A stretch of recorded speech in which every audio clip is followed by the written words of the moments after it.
For the men who came to inspect the tunnel, there were masks. For the men who drilled it 10 to 15 hours a day, there was nothing at all.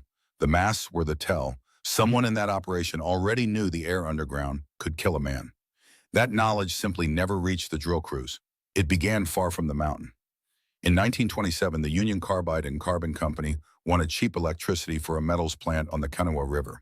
The new river dropped fast through the hills, diverted through the mountain, and the fall would spin turbines.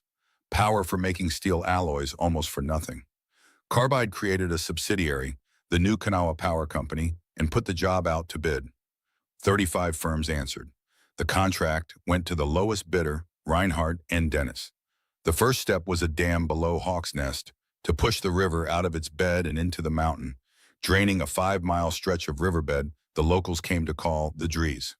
At the tunnel's far end, the water would fall 160 feet into turbines, feeding a smelting plant at a place later named Alloy, where furnaces turned electricity into steel-hardening metals. The plan was a tunnel more than 3 miles long and over 30 feet across, driven straight through Gauley Mountain. The clock started on the last day of March, 1930. Reinhardt and Dennis had been given 2 years. Every week saved was money earned. Water on the drills bought safety the schedule was never written to pay for. It was the second year of the Great Depression. Work was scarce and men were not. Around 3,000 came to dig, roughly 3 of every 4 of them black. Most were migrants from the South, moving toward any wage at all. They were paid in scrip, spent at the company store, at rates below what the white workers earned. They drilled with compressed air rigs and blasted with dynamite by the light of carbide lamps. No hard hats, no high-vis. And for the drill crews, no water on the drills and no masks. The rock they were cutting was sandstone, quartz sand cemented into stone. Quartz is silica. Ground to a fine dust and breathed in, silica does something particular to a lung. The danger was not obscure. The disease it caused, silicosis, had been described for centuries. It was among the oldest recognized occupational hazards in the world. The Federal Bureau of Mines had even issued a dust respirator standard in 1926, but it was advisory only. The Bureau had no power to make any company use it. There was even a standard answer: wet drilling, running water through the bit, held the dust down. It was ordinary practice, precisely because everyone knew the dust was the danger. At Hawk's Nest, the drilling was done dry. Water slowed the work, and the work was behind no schedule the men could see, only the contracts. Then the rock changed the arithmetic. The vein was not ordinary sandstone. It was silica of unusual purity, the exact grade used to make ferrosilicon for steel.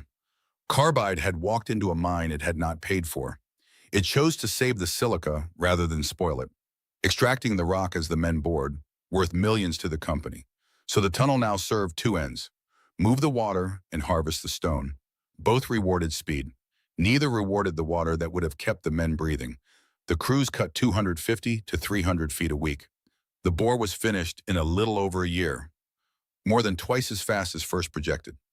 On paper, the job was a triumph, ahead of schedule, a mountain beaten. The entire cost had simply been moved onto the men who breathed the air. Underground, where the dust was worst, the crews were overwhelmingly black, at least 2/3. The most dangerous work in the operation went to the men with the least power to refuse it. Inside, the air went white. Witnesses said the dust hung so thick the drivers could not see the mules, and the drinking water clouded gray with the same particles. Men came out of the bore powdered white, coughing. The company's foremen, the ones issued masks, watched them work through it and kept the shifts moving. Workers later told Congress they were driven back to the face when they slowed, pushed by camp guards the men called shack rousters. Sometimes they testified at gunpoint.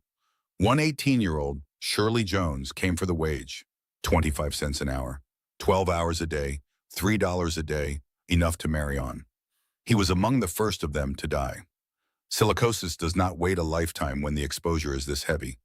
The lungs scar and stiffen, the tissue turns fibrous, and the body slowly loses the power to draw breath. The disease had a cruel signature: shortness of breath, a dry cough, weight falling away, then slow suffocation. There was no cure for it then. There is none now. At Hawk's Nest, the dose was so extreme that men sickened, not over decades but over months. Some were dead within a year of first walking into the tunnel. One man recalled in a 1936 newsreel carrying men out every shift, Each and every one I helped carry off 10 to 14 men who was overcome by the dust. By Carbide's own later accounting, 4 and 5 of the workers became ill, left or died within 6 months. The tunnel emptied and refilled with fresh men. When the black workers died in camp, they could not be buried in the local white cemeteries. Many were carried out after dark to a field near Summersville. There, on a farmer's land, they were put in the ground without ceremony and, in most cases, without names. The record that survived them was thin by design. That thinness is why no one can tell you, even now, how many died. The men who counted least in life were the hardest to count in death. Start with the number the company admitted. Union Carbide put the dead at 109. That is the figure carved into the state's roadside marker. Then the number Congress reached. In 1930, a House committee examined the record and placed the toll at no fewer than 476.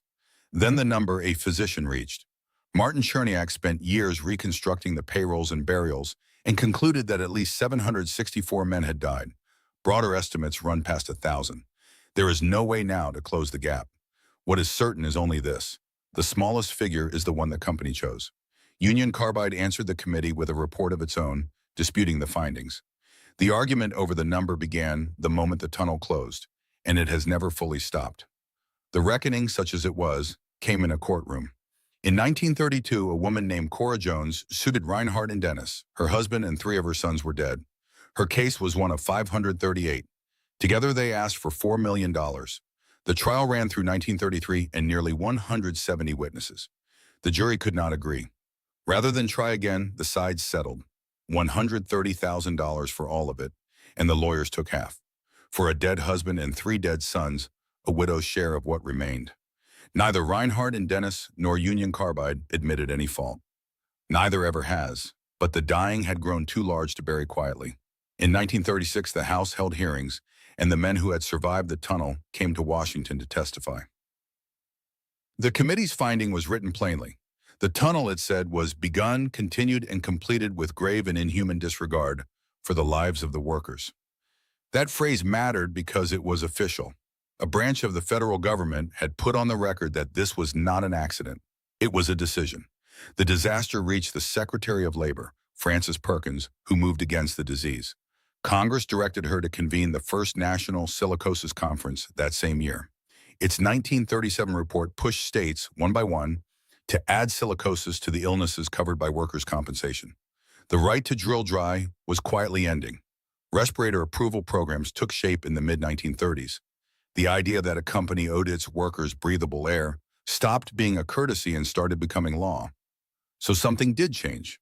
The word entered the statutes. The men who died at Hawk's Nest are part of the reason the rule against killing workers with dust exists at all. But notice what did not change. No one was charged. The companies paid pennies against the money they had saved on water and mass and speed, and the count was never fixed. In 1972, road crews widening a highway near Summersville cut into the field where the men had been buried. The remains were moved. What was left of them fit into coffins the size made for children. About 48 such graves sit at the memorial today. The state marker still reads 109. A few miles away, the workers' own memorial honors an estimated 764. The disaster did not vanish completely. A poet, Muriel Rukeyser, said it into verse in 1938. A singer cut "Silicosis is Killing Me" in 1936. Then, for decades, the country looked away. 2 numbers, 2 monuments, 1 tunnel, and the distance between them is the whole story. A company that could not agree with a graveyard on how many it had killed. The tunnel still runs, water still falls through Gauley Mountain, still turns the turbines, still makes the power the plan promised it would.